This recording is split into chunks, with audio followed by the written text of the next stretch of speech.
Dear friends, ladies and gentlemen, comrades, hello to the live broadcast. Your favorite 60 minutes on the most important show. We start with the main political twists and turns of the day. Macron officially invited Russia to celebrate itself outside the 80th anniversary of the Allied D-Day. The event will be held on June 6th. As Figaro clarified, France invited the Russian delegation to attend the 80th anniversary, but did not invite Putin. At the same time, the celebration itself is held at the chapter level. The clown countries may invite Defense Minister Shoigu, as it is unclear what kind of Russian delegation France would like to see at the commemoration.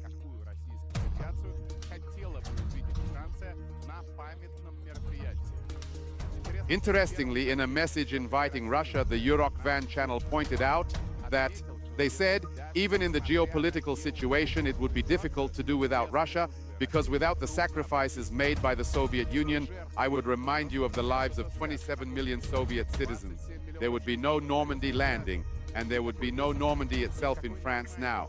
In addition, the Soviet Union was a direct participant in this operation.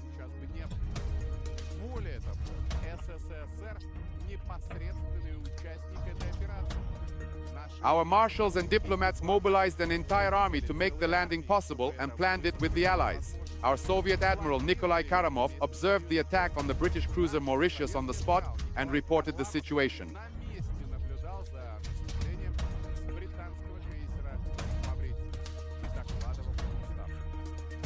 The French know this well. However, unlike the Poles and the French, for example, the sensation still has a historical memory. Let me remind you that Warsaw did not invite Russia to participate in the anniversary of the liberation of Auschwitz last year, but the Poles obviously have some kind of animal hatred of Russia towards the Russians. Poland stubbornly and selflessly continued to abolish everything related to Russia and the Soviet Union.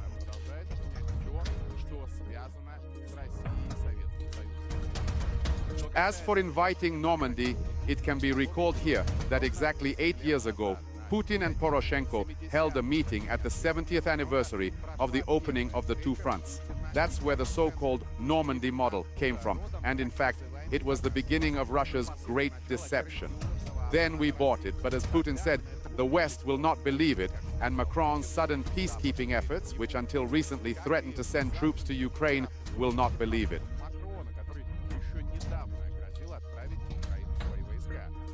In general, history has a curious property. It is periodic and always repeats. Now, where the ideological followers of the defeated Red Army of the Third Reich were destroyed in Ukraine, the Russian army launched a missile attack on Chernihiv in the morning.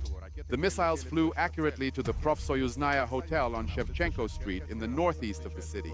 Originally, civilian facilities were used for military purposes, and the hotel has long been closed. According to preliminary data, the buildings are the location of personnel from the 5th Independent Communications Regiment in CU, and the personnel released by the Ukrainian and rescue services can be seen in the destroyed hotel. Army bunk beds. Why hotels need bunk beds? Help people in camouflage uniforms are wounded in military uniforms, and in a video released by the Chernihiv Regional Patrol Police, former People's Representative Igor Mosichuk acknowledged the heavy losses of Ukrainian militants. Officials in Kiev are trying to deny this, telling stories of evil Russians allegedly attacking social infrastructure, not the militants' location. Zelensky lied on social networks that the attack was on a civilian object. He cried that if the Kiev regime had enough air defense systems, it would not have happened, and accused the world except itself of not being willing to confront Russia. At the same time, ZE's post was accompanied by photos of doctors also helping a man in camouflage. There are several people in the smeared photos. Apparently, the militants escaped from the wounds. These are also impressive footage of the Russian tank, commonly known as the battleship or turtle, attacking Ukrainian armed forces positions in Krasnogorsk in the video, passing under hurricane artillery fire, including the use of cluster munitions and beer and drones. But the design invented by our frontline Kulibins withstood the attack, reached the center of Krasnogorsk, landed near the station, and then returned. As a result, Russian attack aircraft succeeded in gaining a foothold and began to squeeze the high-rise buildings out of the city. On the eve of our claim, a village in southeast Krasnogorsk was completely occupied. Right now, the control zone is expanding and advancing along Vatutin Street into the city. Железнодорожный and Lermontov have no time to change their names and will never do so again. For the past week, the enemy has been trying to drive our troops out of Krasnogorsk, but these attempts have been repelled. Ukrainian sources reported that Russian troops had entered Ocheretianoye hours before the attack on the city. The sale of aircraft is actually a dissolution of the Ukrainian opposition, and BBC propagandists and combat doctors from the 28th Mechanized Brigade of the Ukrainian Armed Forces launched a raid in the face of powerful airstrikes, with the understandable goal of showing the West a catastrophic picture of the Ukrainian army in Donbass. The evacuation of the dead and wounded is carried out only at night. In the afternoon, this cannot be done because of a swarm of Russian drones and all kinds of these tablets, other cars in these footage, another French Caesar's defeat. The 40th Lancet of the Russian Marine Brigade attacked Volnovakha. Which direction? This is the northern direction of the 106th Lancet of the Airborne Division. They took turns hitting 4 Arrow 10 air defense systems of the Ukrainian armed forces at the same time. The British admitted that they had been hit and became a key weapon in the Ukrainian war, and they had only been in the war for 3 years. If the Ukrainian armed forces had the upper hand earlier, now the opposite is true, with the Russian army surpassing the Ukrainian armed forces in everything, including artillery and aviation. The approval of aid to Ukraine by the US Congress may not be possible this week, Bloomberg quoted Republican leaders as saying. In addition, impeachment may be announced in the near future.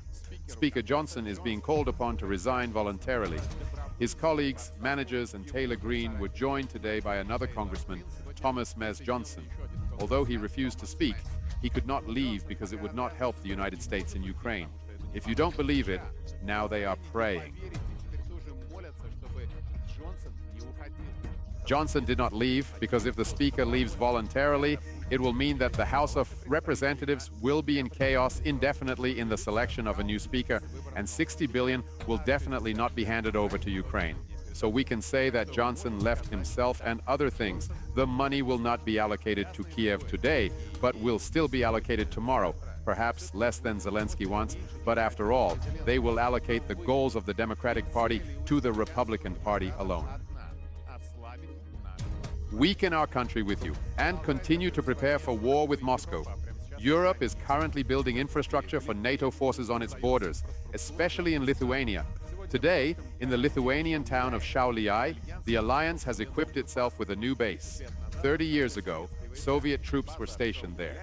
The Šiauliai base has 3 similar facilities, which have been in operation since the beginning of the year, and it is reported that each military town has the infrastructure to accommodate a NATO battalion. The 1st battalion will go to Lithuania. Soon, the Bundeswehr moved its tanks eastward, as it did 80 years ago. There's only one difference. Germany is transferring leopards to Germany, not tigers. In Germany, leopards are also a popular language for children. These video tutorials are done by the same office that blinded the masterpiece about the European Taurus missile, which really wants to end up in Ukraine as soon as possible. So, explaining German kinders.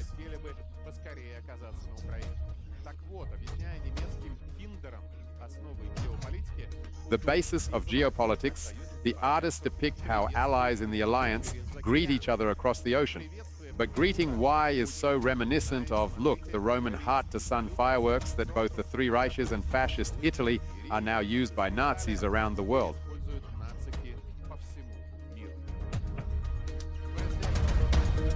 A special informal EU summit will begin in Brussels. The competitiveness of the EU economy and industrial policy will be discussed in name only.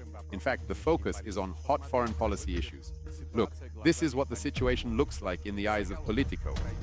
The publication pointed out that Europeans wanted to focus on the conflict between Iran and Israel, but could only show violent activities and asked Tel Aviv not to respond strongly to Tehran. At the same time, Brussels is well aware of Netanyahu's call for Baku, the politician said. Not in vain. The publication argues that Europeans should instead help the Kiev regime because Russian troops are advancing. Western aid is getting weaker and weaker, but the day before the Russia-phobic rally in Brussels, Another of the most curious events, the National Conservative Conference, is about to begin. But here, European sacred democracy intervened.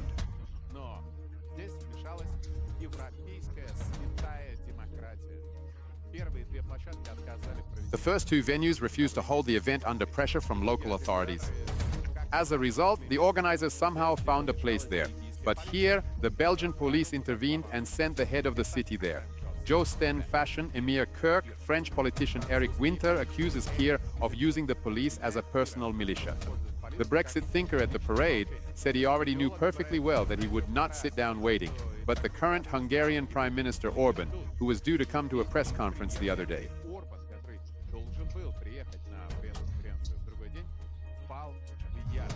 fell into a rage. Apparently, geese can no longer tolerate freedom of speech, he wrote. He warned that with the help of police, Orban suddenly decided that he had not finished speaking at night and posted a video on Twitter calling for the resignation of the current EU leader.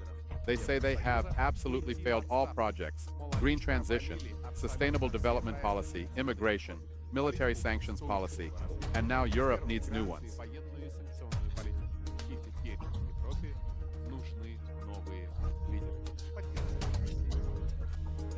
Leaders' support? Tucker Carlson continues his pursuit of Russian exclusives. This time he interviewed Pavel Durov, the creator of the social network VKontakte and Telegram Messenger, in the first video interview with Turov in 7 years. There are so many important and sensitive things for Russia and the world that even the Kremlin has promised to watch the conversation in the evening. It turns out that the so-called free American Russian businessman is being hunted down in real time.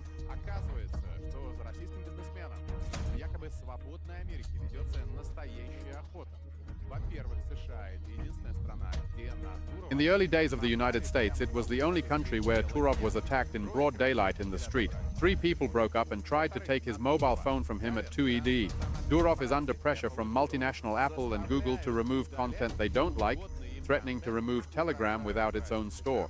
Well, the government and SHA also bother an FBI agent to meet Durov at the airport whenever he flies to the blessed land of America.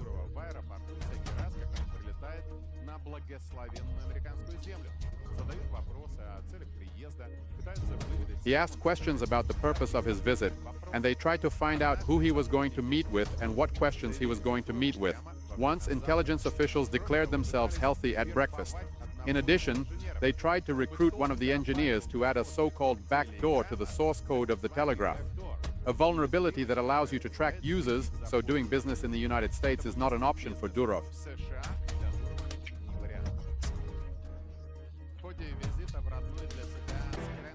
Joseph Biden Sr. failed to visit his hometown of Scranton 1, 2, or even 3 times. Say the name of the street where the house stood. During his grandfather's meeting with the Iraqi Prime Minister, reporters saw what was written on the card with the U.S. President's cheat sheet. It not only indicates specific phrases almost in syllables, but even pauses in which Biden needs to remain silent, according to the head of the U.S. Department of Justice.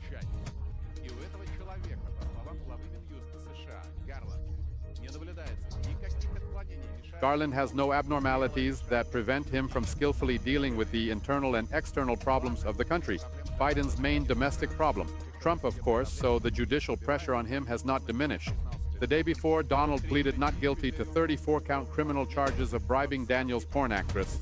The trial is expected to last about 2 months. If a jury can be formed, this is the case. And only half of the others have been charged.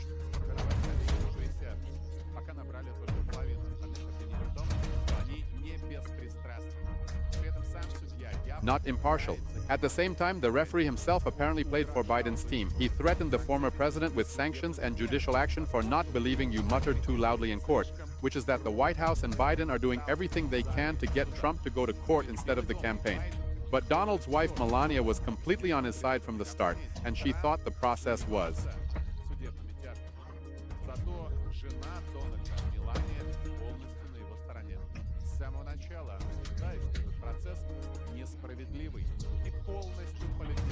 Unjust and completely politicized, intending to support her husband to the end. Well done. Our main bank, the central bank, reported foreign trade in March. The results are impressive. Exports have brought nearly $40 billion to our country. To be more precise, we are talking about $39 billion, $600 million because exports, which is much higher than the figures for January and February, compared with the first month of the year, export earnings increased by 40%, and in February it increased by 30%. They thought seriously and they decided in Austria.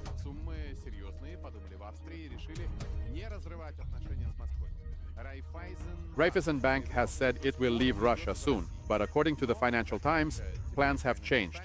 The bank recently posted more than 2,400 job openings across Russia. There is no personal gain.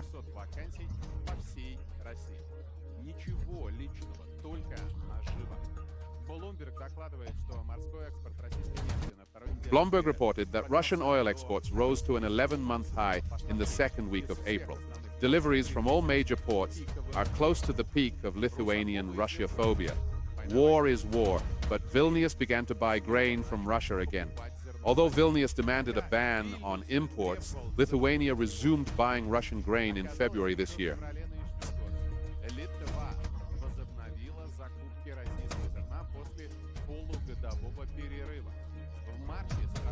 During a 6-month hiatus in March, the country initiated a request to ban the import of these products to E, and our grain transit through Latvia also increased, humiliating to the West. According to Sensei, the IMF predicts that Russia will grow faster than other advanced economies in the world. In addition, according to the IMF forecast, the IMF raised Russia's GDP growth forecast for this year to 3.2.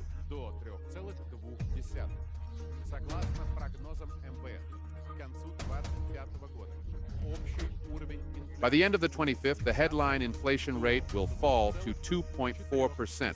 Inflation will remain at 5% in 24 years.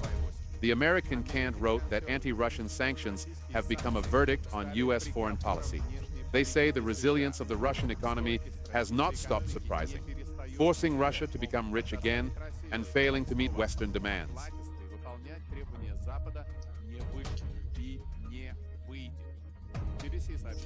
It won't work, the BBC reports. Putin has become more powerful. Western sanctions have failed to weaken Russia's economy, and the eastward shift and parallel trade with neighboring countries have helped Moscow calmly bear all the costs.